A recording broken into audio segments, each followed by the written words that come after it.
Hey, Howard here from 82 Maple, and this is going to be about the amazing Woodmizer lap siding and shingle attachment, particularly as it applies to the LT15 sawmill. Hey, a day and a half later of bits and pieces of time, the good news is we cut some lap siding. Yes, indeed. I put a 8.5 inch by 12 inch by 7 foot long cant on the sawmill, and it turned the top portion of that into this. I'm ecstatic.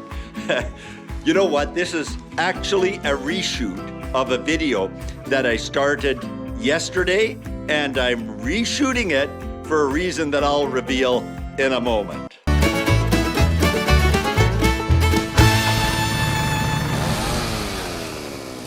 Okay, so before I get to the point where I'm talking about why I'm reshooting the video, I want to say something, share a little piece of wisdom that my dad gave to me repeatedly as I was growing up. I would be stumped by various little mechanical issues. We were always working on vehicles, repairing our own equipment, and more. And he would look at something, agree that I had a reason to be puzzled, and he would say, "But Howard, remember, if a person built it, a person can fix it." I had to remind myself of that multiple times over the course of the last 2 days. And you know what? I'm actually dedicating this video to my dad, this episode. He passed at 99 years and 9 months in the middle of COVID. Sadly, although he deserved it, we weren't able to have the full-blown funeral service, again, like he would have deserved. There was it was mandated that a maximum of 7 people could be at the funeral. So if you're wondering why I keep mentioning his wisdom, number one, it was real wisdom that deserved to be shared. Number two, he was a truly, truly amazing man, dad, grandfather, and friend on so many levels. So here we go. This is to you, Dad. Now, my frustration of yesterday. So behind me, you see a red barn over there. Well, the wind was sweeping across that red barn and coming this way at between 20 and 30 kilometers an hour all yesterday afternoon. It was -3 or 4 and snowing like crazy. And I'm battling, trying to get this little attachment put together. And so this video is really a bit of a before you buy or as you assemble type of video. It's pretty straightforward. We start down at this end here, the saw end, and there's a handle that makes the adjustments as we're cutting, whether we're doing shingles or lap siding. And so the pieces are basically, the assembly layout is idiot proof. The handle goes down at the sawyer end. Then these are pre-drilled so that this section fits to this section only. If you follow the logic, and section 2 fits to section 3, all pre-drilled. You can't flip this section around. There's no drilling down there. I love it. That's wonderful. You start by putting these supports in. The LT15 installation requires the support that looks like this to fit in here between the frame rails properly. And up here, you can use the same support that is used for other models. Now, this is the kind of detail that I couldn't find. I did a YouTube search, and my search abilities may not be perfect, but they're up there in the B+ or A category. And finally, on one of the Woodmizer videos at around minute 3:40, and I'll put the link in down below in the comments section, I got enough of a glimpse that I could see that these frame rails, unlike what I might have assumed otherwise, because I'm brand new to this, I'm a relatively new hobbyist sawmiller, and I would have thought that these frame rails here might actually sit on the sawmill frame rails there. Nothing could be further from the truth. For this thing to operate, there's 2 key rails that come with this. And so there's this little assembly here, with a roller and a mechanism, an eccentric we used to call it, that rolls it and lifts the bed left to right, right to left to do the lopsiding. So we're resting on there, and we're resting on this rail up here. Now, this again was made for a whole range of Woodmizer sawmills, all the way from the 15 to a bigger number, up in the 70, I think. And in order for it to fit the 15, there's a little adapter that comes with it. And that's easy enough, no bolts, no anything. It just pops in there, it stays there. And otherwise, there wouldn't be a place for this lopsider attachment to rest. So that's all wonderful. Let me start with the beginnings of some of the frustrations.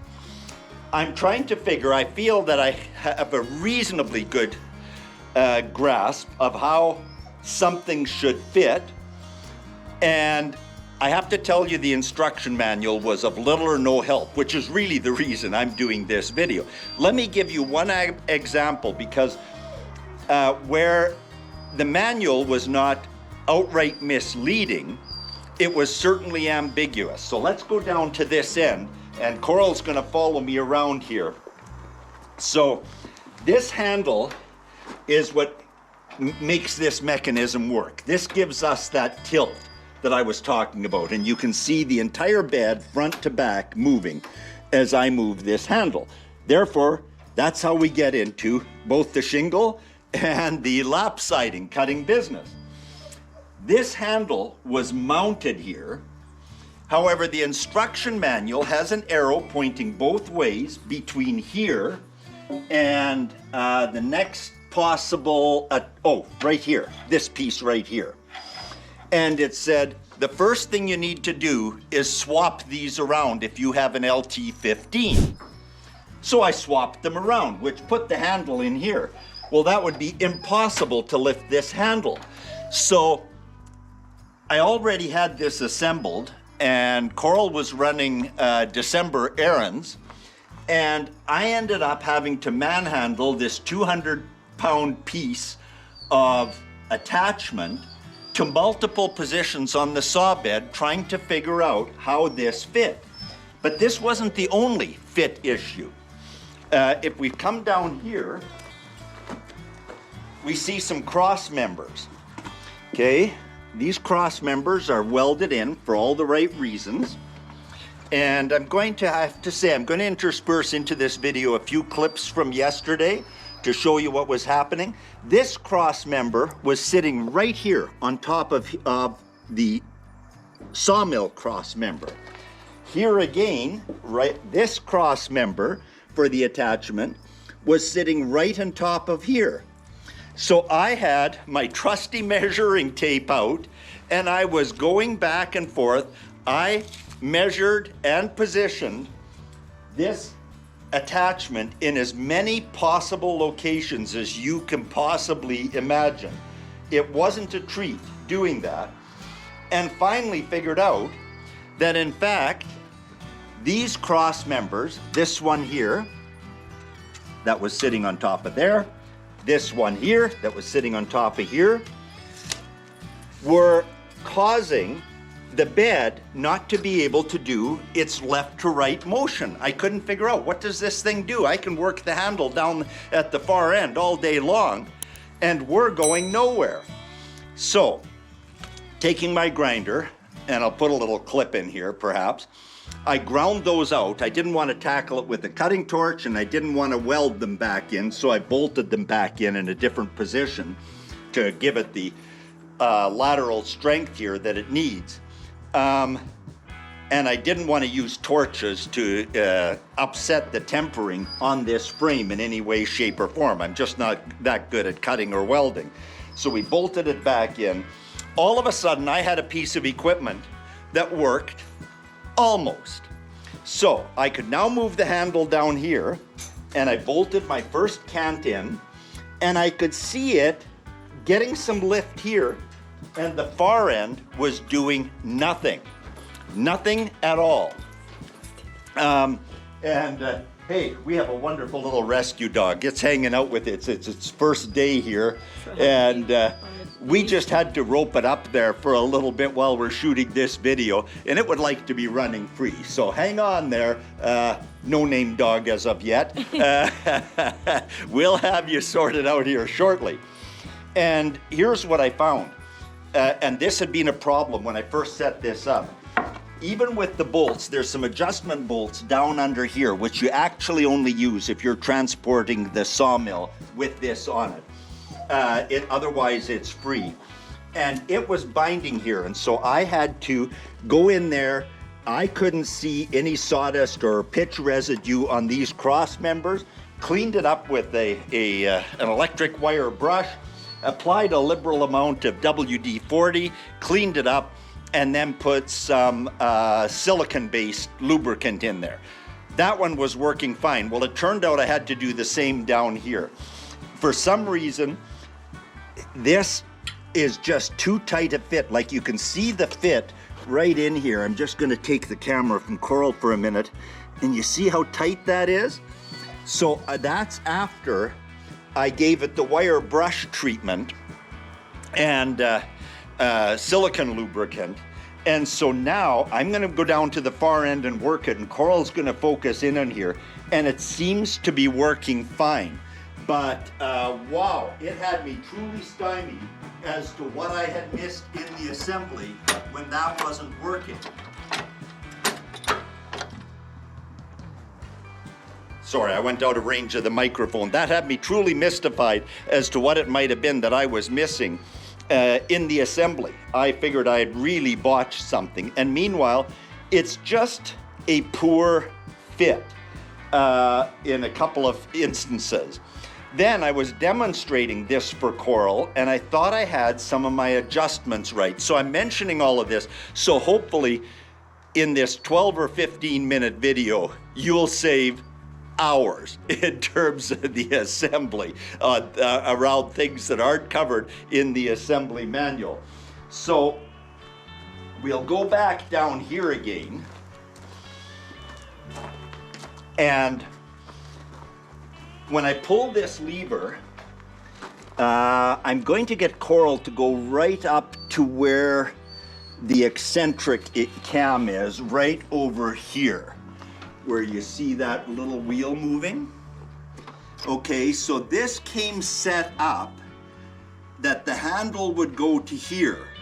Now that position has to hold, and so when I release the handle, watch what happens to that roller up there. Boom. Well, there's no way that's gonna hold my siding. So now Coral's gonna come around here with the camera, and we see there's a little adjustment bolt here, and the manual is really vague as to what this does, but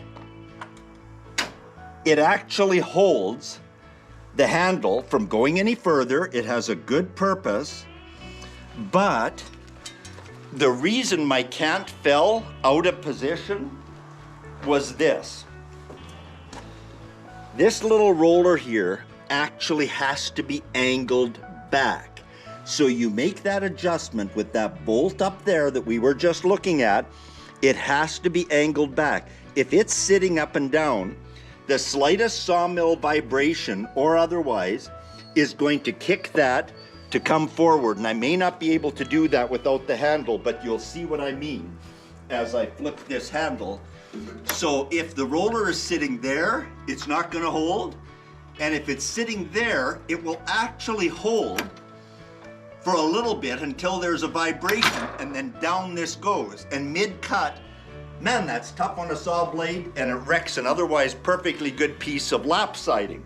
So with trial and error, we got it, and I figured out that that eccentric cam has to be not straight up and down, but this way with the roller down here at this end. So we worked through some of that stuff. And you know what? Fortunately, while I had no formal mechanical training, I got to hang out with my dad, who was a pretty good mechanic in his own right, rebuilt most anything on any of our vehicles, including rear ends and transmissions. And while I didn't absorb it all, I can kind of figure my way through some stuff. I feel really sorry for the new hobbyist sawmiller that wants to primarily be in the sawmilling business and may or may not have a mechanical background. And something like this can be really frustrating. And my point is, it doesn't need to be that way. For a couple of reasons. A little more attention on the manufacturing and distribution side, things like those cross members being in completely the wrong place. In my mind, that's inexcusable. But, and it takes, you need some power tools to remedy that. That aside, where I'm going is that there could be better training videos on it.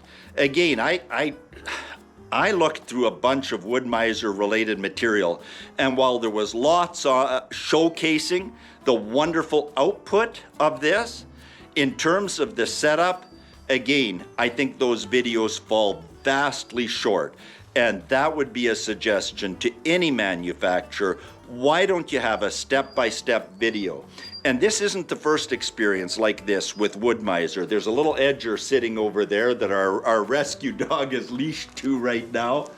And the manual on that was outright misleading in a number of situations. If you go through my library of videos, I did a 4-part series on the build.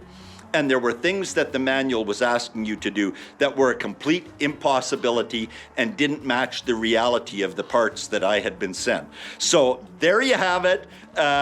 Here we are. Like I said at the very outset, we're now in the lap siding and shingle making business, at least as far as our little premises are concerned here and some of the projects we have lined up. So all is well. And you know, if I've missed something here and there's some better resources that I'm missing as I go about this kind of assembly, please let me know in the comments section down below. 8 fingers, 2 thumbs, almost reversed it here. Got so caught up in the video. And we're going to work and we're cutting some siding and some shingles today. Too much fun!